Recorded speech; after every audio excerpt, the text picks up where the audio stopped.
All right. Welcome to Sub CLE. We have Frank Cavanagh here. Frank, good to see you here. How are you, brother? Man, I'm doing good. I got to tell you, the Sub CLE, the series of interviews that you've been doing is so cool, because I know like half the people that you've done, and then I'll be doing something else, like working on a project or something. I'll throw it on. Like today, I was listening to Dora and Aaron, and I was like, these stories. I'm like, these stories are awesome, man. I love it.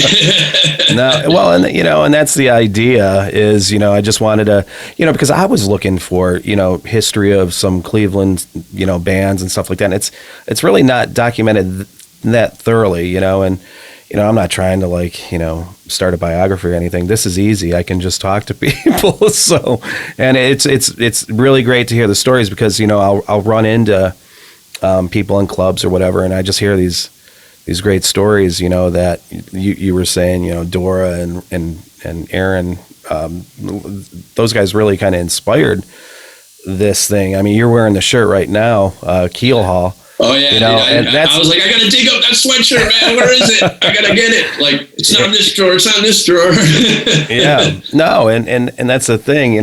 Keel Hall is one of those bands where it's like, I just wanted to find some more history. I mean, you can find things about them, but not so much as, more the mainstream thing. And that's the idea. It's of Sub CLE, is just kind of getting to know the things that maybe aren't too mainstream. Although you have done some mainstream things. I got lucky. Go into that. Yeah, I got lucky. I was at the right place at the right time, with that. But, Cleveland, I think Cleveland is unique in the country because it sits in between Chicago and New York.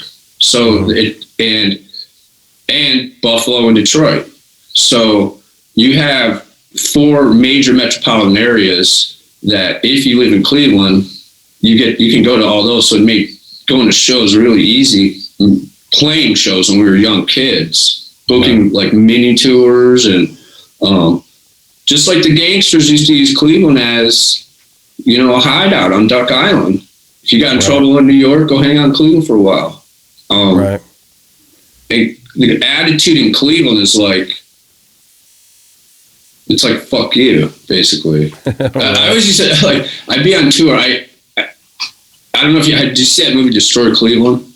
I did not, no. Mm-mm. Oh man, you would love that movie. It's about the Cleveland hardcore scene, and like, I don't know, I guess the guy who made it didn't like how it turned out, so he like pulled it. But it was in the beginning. I'm in the movie about Outface, and in the beginning of the movie, and I'm going to say it here. When I was on tour and got successful in music, I would always be in whatever, Arizona, some stadium, in like some basketball locker room that was now our dressing room, and it would inevitably come up, oh, you're from Cleveland? I got a joke for you. The Mistake by the Lake. And I'd be like, oh man, dude, that's a hilarious joke. I've never heard that before. All right. Dude, my door just blew open. Hold on. Ghosts. I do live in an old farmhouse that is haunted, but I would listen to a joke and I'd be like, oh yeah, dude, that's funny. I'd be like, I got a joke. You want to hear my joke? And they'd be like, yeah. And I'd be like, how about fuck you, dude? And that's the Cleveland music attitude, is like, everyone is just like, I'm doing my thing, and if you don't like it, fuck you. There's no apologies, and it's a very harsh thing, but it's very beautiful, because there's so much creativity that's come out of Cleveland, and it still is. Yeah. No, and I was just listening to something, and they were talking about like just different music in different cities, and how everything's got its own little stamp on it, And I was I'm wearing this 216 shirt here, but and I heard somebody joking around Cleveland. It's like, you go to Los Angeles or Vegas, the only people wearing like a Las Vegas or a Los Angeles shirt are like tourists. Whereas in Cleveland, it's the other way around, Totally. But we keep eluding that you had this success. So somebody that doesn't know Frank Cavanagh, what was the success that you had? I was in a band Filter that was signed to Warner Reprise for about 9 years, spanning the late 90s to the early 2000s. And then our singer had some substance abuse issues, and so that band went on hiatus. And then when I did that, I walked away from that slice of music because it wasn't. I started music playing. I was in a band called Outface that Derek Green, who sings for Sepultura, sang in it, and Charlie Garriga, who plays in Judge, played guitar in it. Mark Kanuka played drums, and we were like punk rockers, you know. Right. I was basically like, I hung out in Charlie's driveway skateboarding, and Charlie and Mark were jamming. Mark was playing drums and Charlie was playing guitar. Right. And they were like, "Hey, you know how to play guitar, right?" And I'm like, "Kinda." And they're like, "Here's a bass." And I'm like, "What do I do?" And Charlie's like, "Just follow exactly what I'm playing. Play exactly what I'm playing." So I would like watch him. I didn't know the names of the notes. I didn't know the names of the strings. I didn't know how to tune my bass. I played every song on the top string. But because we lived in Cleveland, our first show, Outface's first show, was at the Knights of Columbus Hall on Mayfield Road. We rented it out to have a show with False Hope. And then I was on a Friday night. Everyone said I was 15. We all said we were sleeping over each other's houses, and we drove the singer's Buick to Montreal and played at Ildica's on Saturday night, and then all piled in the car, came back across the border, and we're back by Sunday night when I was 15. So it was like, you could do that back then, and we did do that. Sure. And that was the Cleveland attitude, was like, okay, we're gonna go to whatever length that we need to go to for our art, and that permeates all of Cleveland. And Clevelanders have a very rough edge to them, where you know, they can take punches, so to speak. Man, this is super. Are we like really out of focus? Not on my end. Okay, no, it's probably just Skype. Right on, bro. No, but so what side of town were you on? Because I noticed like a lot of the musicians were West Siders, and I mean there's some East Siders too that are notable, but I mean, I was East Sider. Definitely, I grew up way out in Joplin County. That's where I live now, out by Punderson State Park. Irish Catholic dairy farmer since 1902, like multiple generations. That the family farm is less than a mile from the farm I bought, so it's like, and they're still running. And I was like, my cousin came out from Cleveland Heights with a BMX bike when I was 13, and I was driving, a Stingray, like the banana seat and the shifter. So, man, this thing is dope. And he was like, "What is that thing? That thing's a joke, bro." And I'm like, "What?" He's like, "Check out this BMX." He's like, "I don't even need to make a jump. I'll just jump and he just jumped the ditch." And I'm like, "Dude," and I was like, "God," he's like, "You gotta come hang out in Cleveland Heights," and that was it. Yeah. Like, and so it was like East Side Cleveland Heights. Herb's Pizza was a place on Coventry Road that we were like, "Hey, can we have shows here?" And the guy was like, "Well, yeah, it's pretty slow on Sunday afternoon." So we started having Sunday afternoon matinees at Herb's Pizza, and that's cool.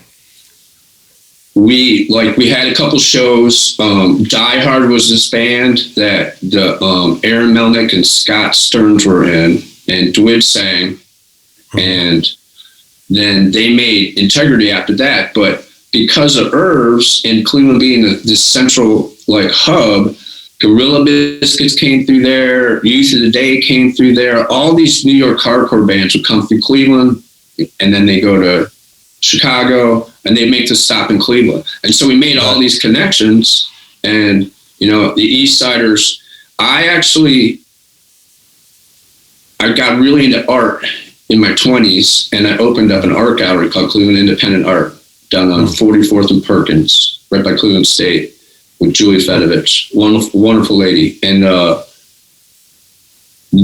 I wasn't really even playing music anymore.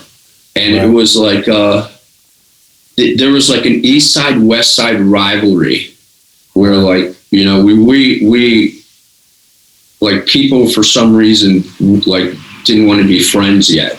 We're like, and then I met Rich Patrick, who was in Nine Inch Nails, and he asked me to be in Filter with him. And I left Cleveland, and then I came back, and actually at that Destroy Cleveland premiere, I was there. Jim Cavanagh was like, "Dude, you're back in town." I'm like, "Yeah, I live way out on the." He's like, "Dude, let's jam."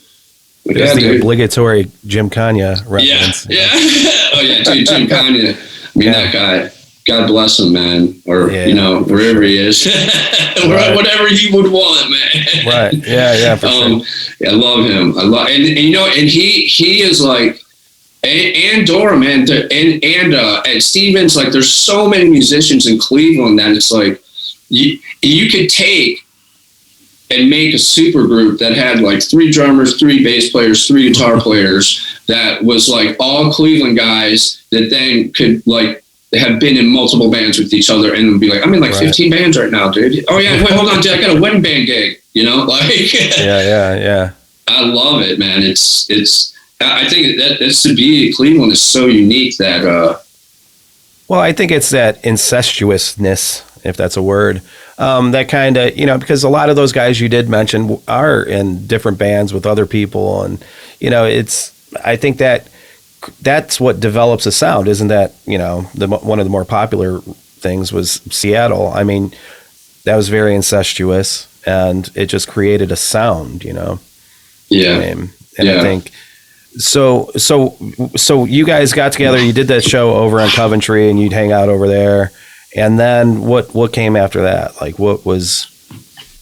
Well, you know, with Outface actually got signed to Revelation, which was the label that had all those hardcore bands on.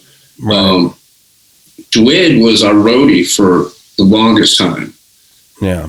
Me, Bill Gill, Dwid, Dan Valerian, and Derek Green, we like all got the same tattoos together back in the day. We were all like just hung out all the time. And then Dwid used to walk around with this book titled Integrity that he was reading. And I'm like, what's that? It's my book. I'm reading it too. And then he's like, I have this band called Integrity. I'm like, you don't even have a band, dude. Yeah. And the power of his creativity, I just watched him. And at the same time as Integrity was happening, Nine Inch Nails was also happening. And I was just watching this all happen. Like, it's amazing because, like we were talking about before the interview started, people are going to look back on this period in Cleveland history from Christy Hines to 10 years from now. Yeah. As like very formative in music, where, you know, the Black Keys to Chimera, like Integrity to Nine Inch Nails, like Filter, Keelhaul, all these bands that, and what is the Cleveland sound is like, what is it? You can't. Right. It's everything, you know. And that's the tenacity of Cleveland. We're like, we'll do whatever we have to do, you know. Yeah, nice.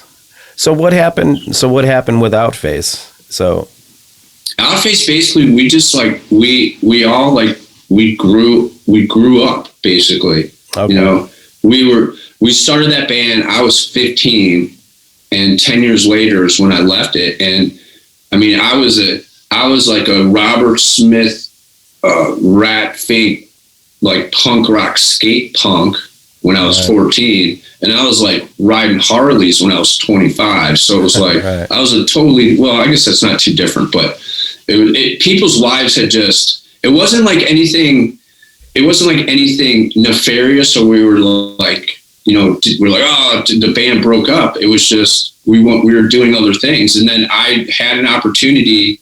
I was actually playing in a band called 10 Tons of Hell with someone from Disengage, someone from Keelhaul, someone from Craw. And then Rich Patrick was like, come and be in this band, dude.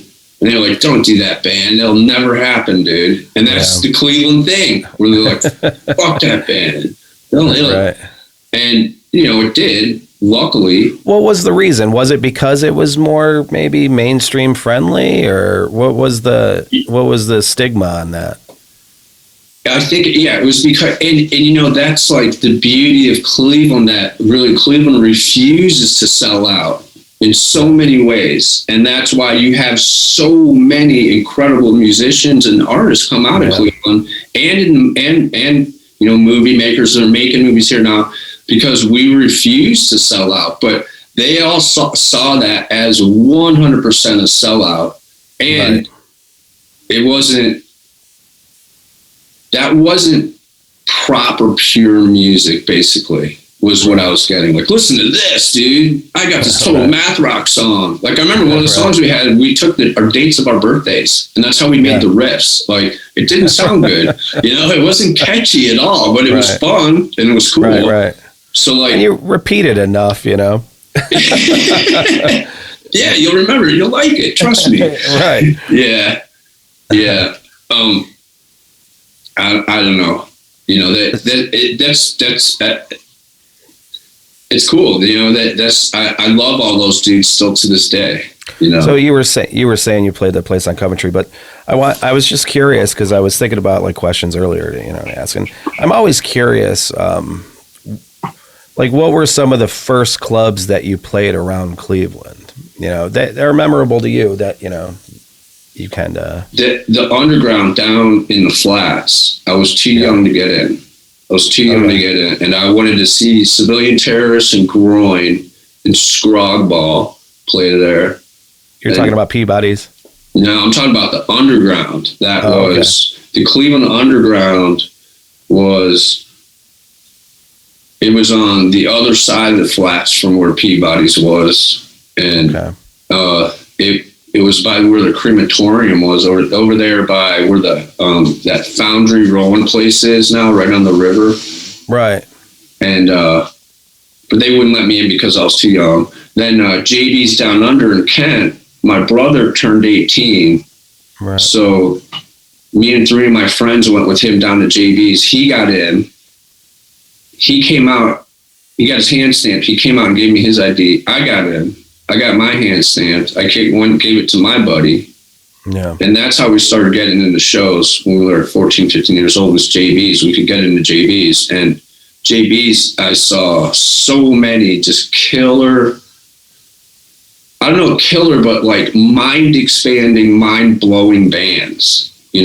Civilian Terrorists, like I said, Groin, and then, Starvation Army, the Pink Holes, like... Mm-hmm.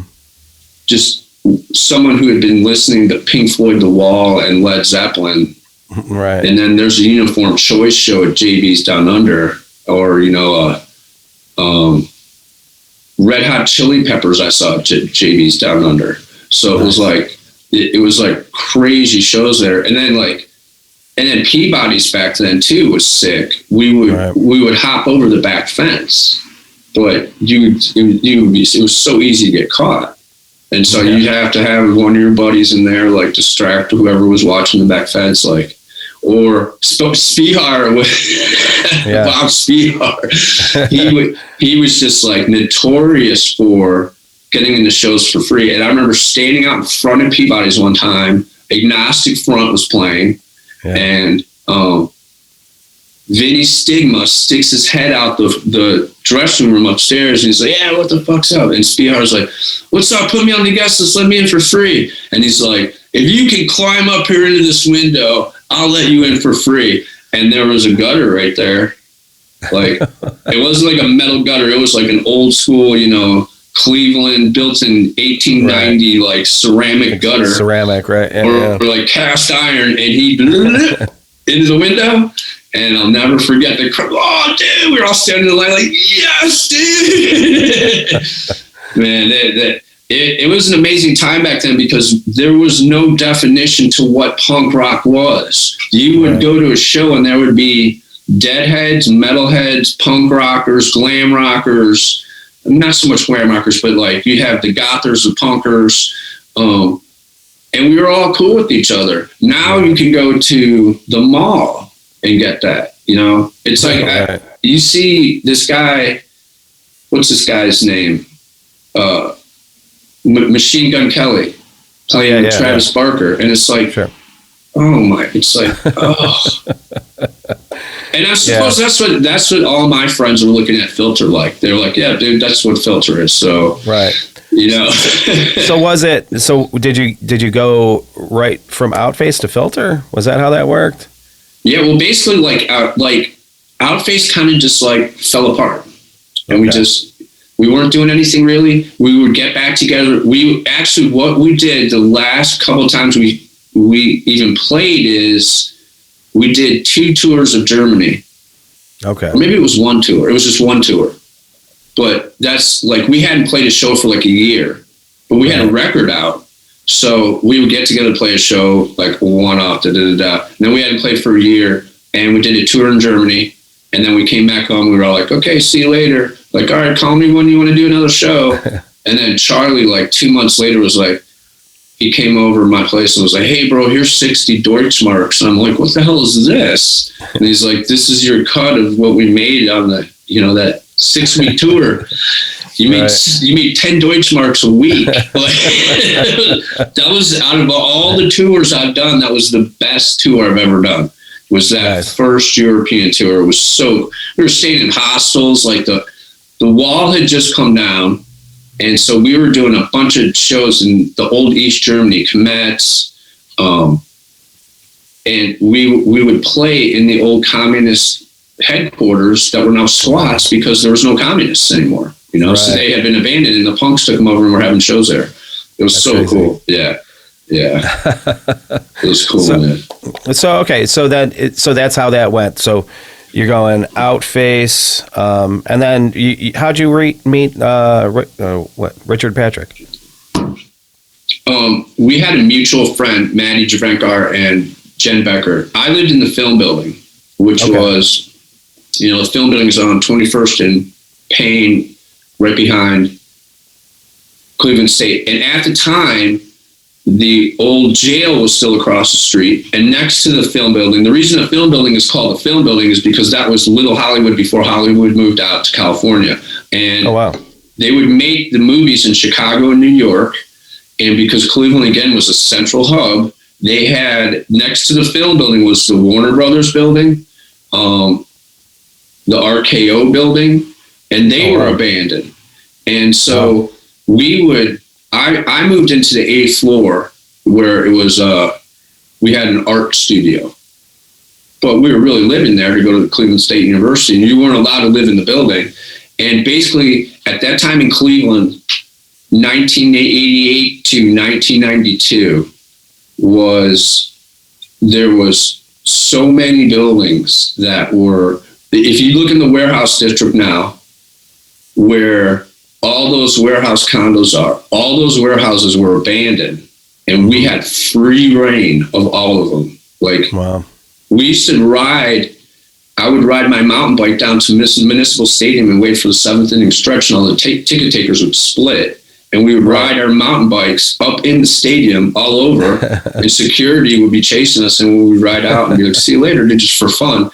The Hope Memorial Bridge, where they get the Guardians thing from, you know, there's another bridge underneath it that not the old Rapid Bridge that's further north. This one is like a modern, or not modern, but you can drive basically like a work truck on it, and there's a 12-inch and like a 30-inch mains, water mains that go across the bridge. I'm sorry, but this background, I don't know if you could see it. That is the bridge you're talking about. That bridge. So that bridge, before Jacobs Field was built, there used to be a building there that was a huge refrigerator. It was like a 8 to 10 story refrigerator building that had no windows and parking lots.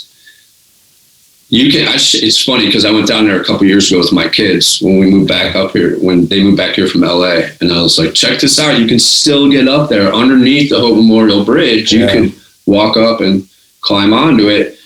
On the other side, on the west side, Forest City had a warehouse building that you could climb down the bridge and go into the warehouse building, and then it was all fenced off, but homeless guys were living in it. One day it burned. They were burning, to keep warm, they were burning 55-gallon drum. The whole thing burned down.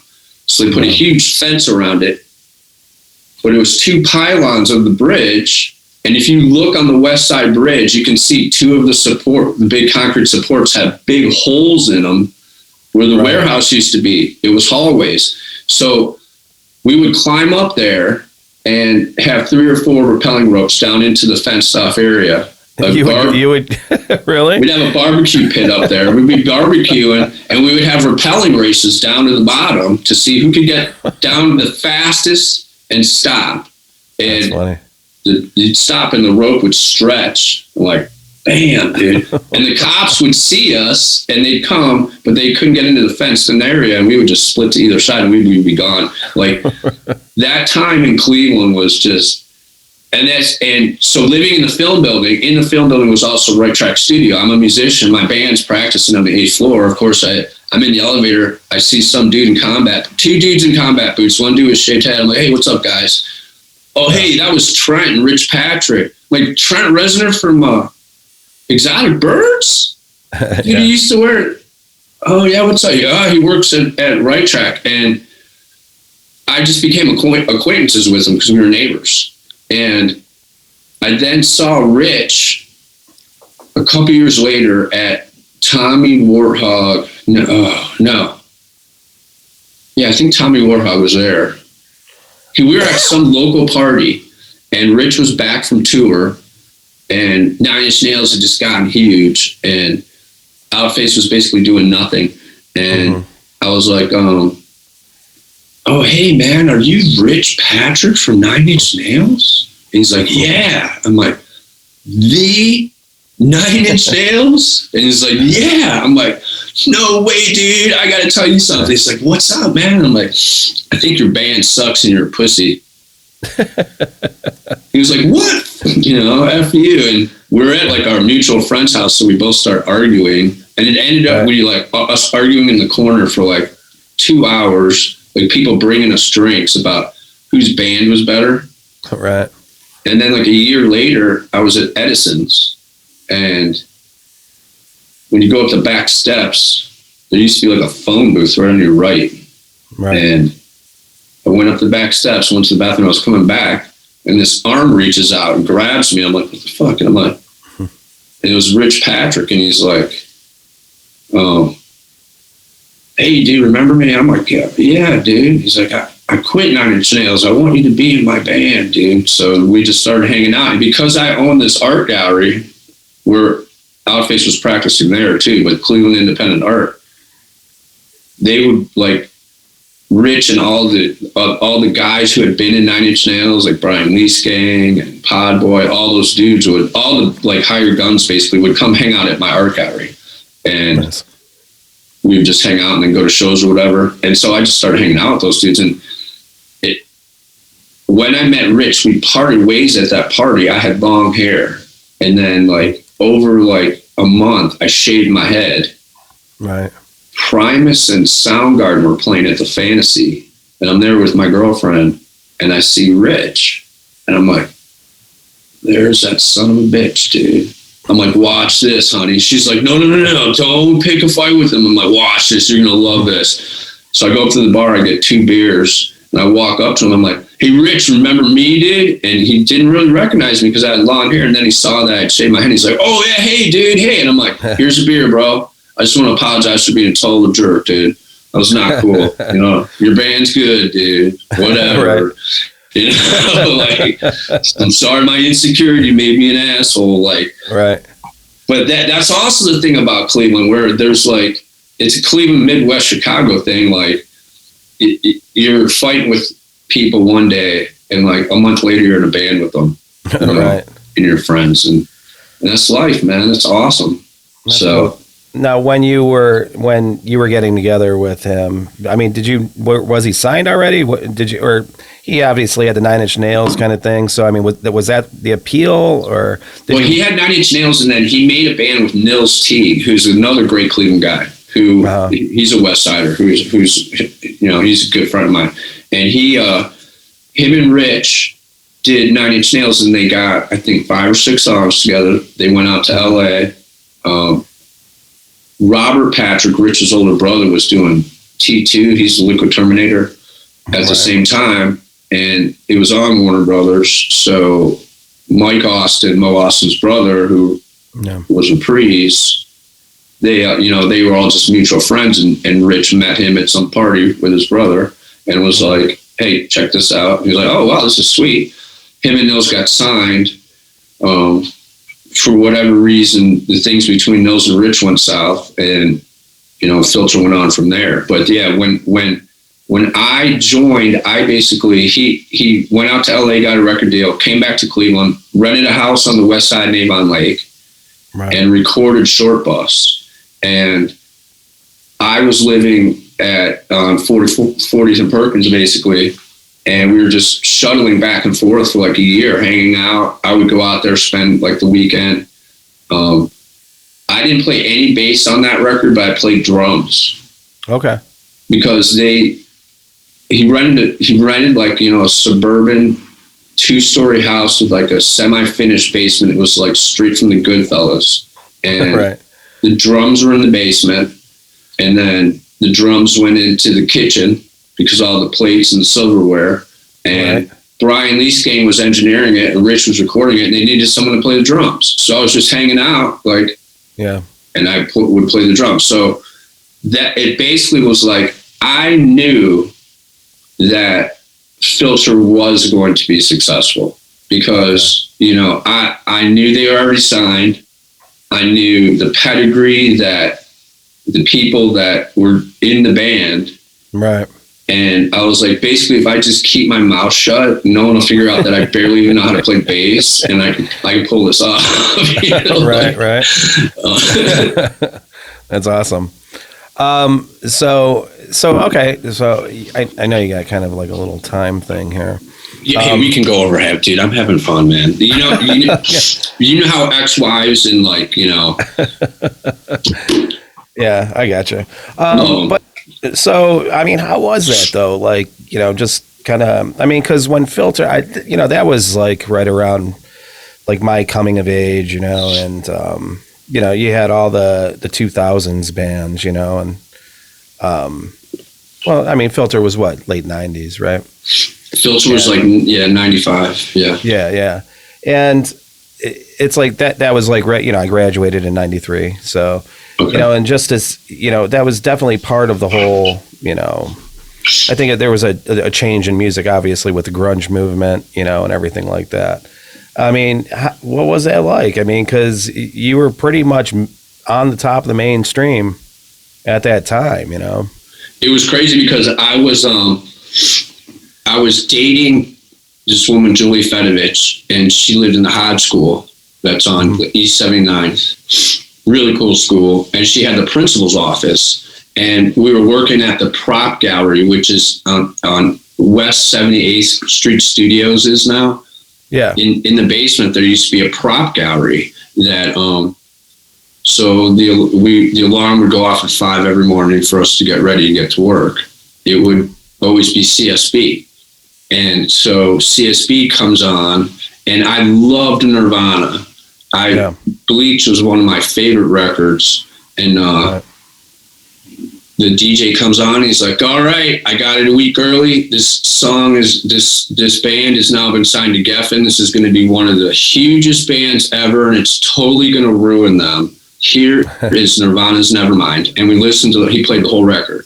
And I was like, oh, dude, no way. And sure enough, that thing just blew up. And I was so pissed because that was my favorite band. And I was like, all these schmundy, normal, just, people that I don't like, now like my band. And it was like, that's my band. That's our thing. The way. Yeah, right. Like we've been ridiculed for, like, all through high school, we were ridiculed, for listening to this kind of music and making it. And we couldn't find the music we like, so we would just make it and we'd still get ridiculed. And now everyone's like, oh, this is the best music there is out there. And I was pissed, dude. So it's like, But you're right. It was like the wave just blew up where it went from, I consider Nirvana real music compared to Motley Crue, that's contrived fake music, or like Levert, you know? And whether Nirvana's real music or not, it went from fake to real. And that's, you know, like. Well, I think that's why it hit such a chord with a lot of, you know, Gen Xers or whatever at the time, you know, is because it was something that was mainstream and real. And you don't really see that too often, you know. And I think that it's those times that create legends, I believe, you know. But you got any so touring around with, you know, you've probably been all over the world. Yeah. How, like, what do you think of, like, you know, just when you were going out there, you know, you probably, you know, I mean, I've done a little bit of traveling, you know, and I realize, like, it kind of like gives me different perspective when I go different places. And I'm just wondering, like, you know, when you were traveling around, I don't know if you were isolated in a bubble of just going from gig to gig, or if you got to experience any of the culture, like what really stood out to you about maybe like a eye-opening experience, you know, traveling around the world, you know? Oh my God. I mean, dude, 1,000 eye-opening experiences. Yeah. That you have to travel. You have to go and see how people live in other countries to understand how incredibly awesome it is here in America. And there's very few other places that are America. Now, remember, America, we're all pirates here, basically. It was founded by people trying to run away, you know, immigrants, multicultural melting pot, where it's pirates, it's capitalism, you know, it's cutthroat. And you go to Europe, it's very, very controlled. In a lot of ways, it's way better than America. It's way more cleaner. It seems like people in Europe care about each other way more. They're more considerate, you know, but you don't have the freedom that you have in America. So, you know, it was crazy for me because I personally have the experience of, I was in Filter for 8-9 years. And then, like, that left on a good note, because Rich had to go to treatment, and it was like on hiatus up in the air, and he made a band with the DeLeo brothers. So I was like, basically, I was 34 years old, and I was like, I'm going to join the Army for shits and giggles. And I joined the Army and went to Iraq at 34. And wow, you just met the cutoff. I just did, yeah. No, it was. I think it was 4 or 6 months before the cutoff. Oh, like, wow. I joined, and I was like, oh, dude, and basic was brutal the first week. Like, so, you got to go through basic training and everything. Is that 35, 34, yeah. So you really, like, what was it that really? Because, you know, by 30, you know, I've heard that, you know, I've talked to recruiters, and they say they like to get people young because you haven't really developed their own opinion or whatever. You know what I mean? But you have definitely. You know, to join at that late of an age, I mean, it's still young, you know, but he obviously had some strong opinions, right? Well, my whole family, my dad was in the Army during Vietnam. My grandfather was Silver Star, Purple Heart, World War II, the Croix de Guerre from France. My uncle was Vietnam vet, wounded, Purple Heart. My brother was a captain down at Fort Hood at the time, and I was living in Texas. And he was like, we were just talking on the phone one day, and he was like, dude, you're gonna be like the only male that never joined the Army, pussy. And I'm like, what? Dude, he's like, you never did anything with your life. And I'm like, what do you mean I never did anything with my life, dude? And I'm like, and just kind of like, it was like a joke that turned into a real thing. And then I was like, I remember Katrina happened, and I was like, it was before live streaming, but it was like you could watch CNN all night, and I was like, dude, that's like so crazy how they're like, it made me want to join the military for some reason. And so I, you know, and I'm so glad I did, because speaking to that about living in a bubble when you're on tour. Yeah. And like, I was listening to Aaron Dallison talk about the interactions with Keelhaul where you'd be in a venue that had 500 people and there'd be, 50 people there. And then you'd be in a venue that was like a basement and there'd be 10 people there. And the basement show would be completely off the hook and memorable. And that's totally how it is, because you're hanging out with these dudes all the time. I was in Filter 8 years. You're on a bus with someone that long. You're doing, it's a marriage, basically. For sure. Yeah. And freaking, I totally lost my train of thought, dude. I don't even know what I was talking about. No, well, you were talking about traveling, and I think you were going traveling, into, but living in the bubble. Right. Like, I'm going from like Outface, where we were in a van, where our goal was to get a van. Like, right. And we got like a van, like, no way, we have like the band van we can tour in, to then like, oh, this is an American Eagle tour bus, to here's a Prevost for just you and Gino, just the guitar and bass player have their own bus. Like, what? Dude, like, this is ridiculous. To like, would you guys be interested in just each having your own bus? Like, right. Like, this is not real. And so it's very impossible to not get jaded and changed when you've reached that level of success where you are surrounded by sycophants. Like, we were talking about a local guy, I won't mention his name, before the interview started, where I knew this dude 35 years, and he was a sycophant, dude, who basically hated me, but was only being nice to me because he thought he could get something off me. So that's where, like, the more success you get, the more of those kind of people. Right. And then you start to believe them. So I was like, joining the Army was like drill sergeant in my face, like, you are a POS. And I'm like, don't you know who I am? I'm in this band. Like, I don't give a who you are, dude. Right. Get down and give me 20 push-ups, or, duck walk. Like, and I'm so glad I did it, because everyone is a diamond basically when we're born. And a diamond only shines when it's struck and cut and it's traumatic. And then you have a new face on the diamond. But if one face is playing bass and that's all you do, the rest of the diamond, so you got to turn it, have a traumatic strike, and now you got the Army. And I run a farm, we're an award-winning farm for the last almost a decade now. There's another one, and that's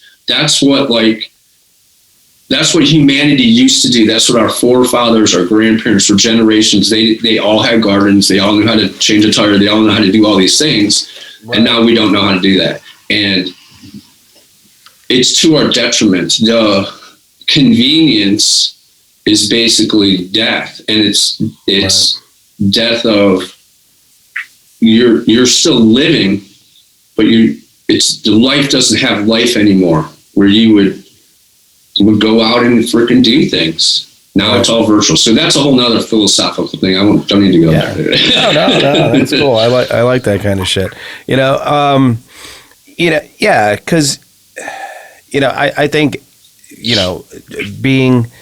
I like to have a garden, just because I like to act like I'm getting more involved. You know what I mean?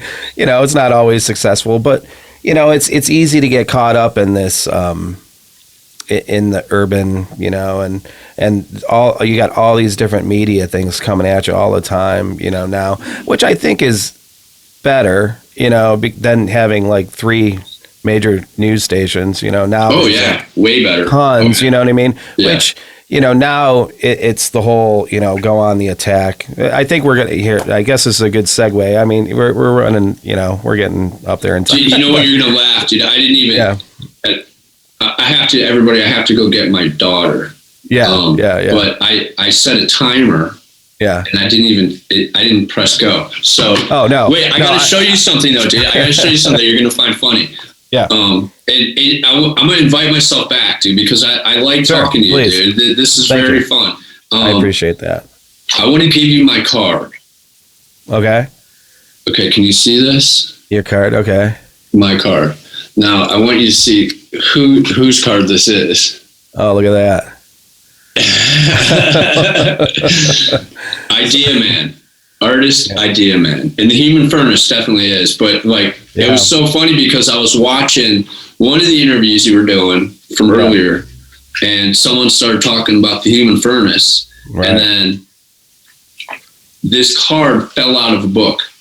Oh, and I'm funny. Like, that is so weird, dude. Like, and James Bullock is like,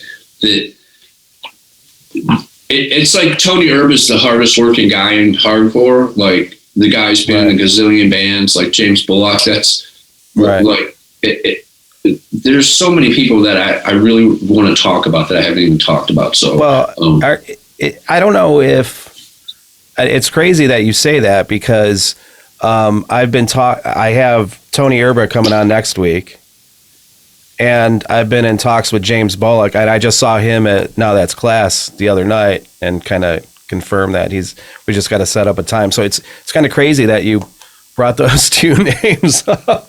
Dude, what you need to do, you need to get all four of us together, dude, and freaking have us start talking. Dude, you're gonna love talking with those guys. Both, like, but that's what one of the like. It's funny because going back to when we started talking about the East Side West Side thing, you know, and how, like, I remember when Hatrix, they were like, oh yeah, this is this Hatrix band. And we're like, oh, they're West Side metal dudes, dude. And then they're like, well, yeah, well, hey, there's this new band, Mushroom Head. And it was like, oh, isn't that the Hatrix dudes, man? It was like, yeah, it's some of the dudes from Hatrix. Like, oh, okay, I'll go check out their show, dude. So I went and saw them play at the Old Rock Shop. And then, like, years later, I'm in Filter. We're touring with Seven Dust on Local Palooza. Rich Patrick comes to me. Hey, what do you think about Mushroom Head, man? I'm like, what about them? Like, about them coming on tour. I'm like, get them on tour, man. Those dudes are awesome. Like, any band, Disengage, I had Disengage play, like, any band, and and you see that out in the world of music with people from Cleveland, where in Cleveland, they're like, I hate you, dude. When they're out and they've made it, they come back and they get back to the people, and people had done that with me. So, you know, when we come back, we need to talk about the Gathering of the Juggalos. Okay.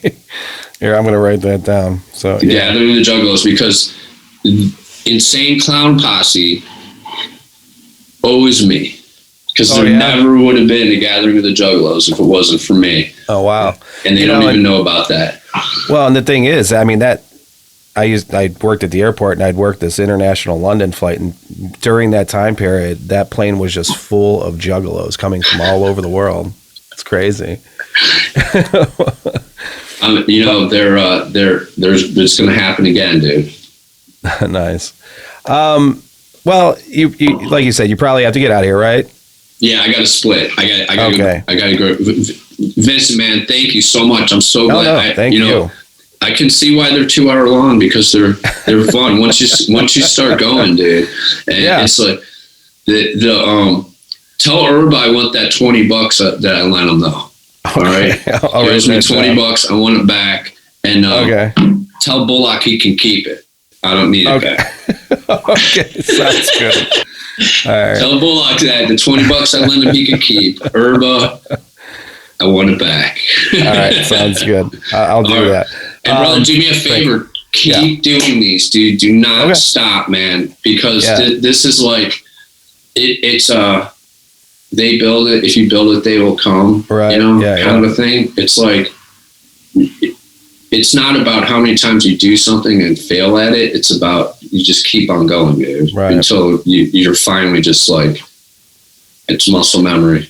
I've gotten that same advice recently. You know, I went to the Obituary show, and I saw like a bunch of people, and I heard the same thing. People were like, please just keep doing it. Cause people are interested in it for the same reasons that I'm interested in it. It's fun, dude. It's funny. Yeah. You know, and I mean, plus, I like to talk, dude. So yeah. Well, yeah, we'll definitely have to set this up again. But hey, go pick up your daughter. And dude, Frank, thanks a lot. Thanks for the kind words. And oh, brother, yeah, awesome. Keep up. I'm gonna be watching the Urban and the Human Furnace. The Human Furnace. All right, God bless, brother. All right. Yep. Subsealy, we're out.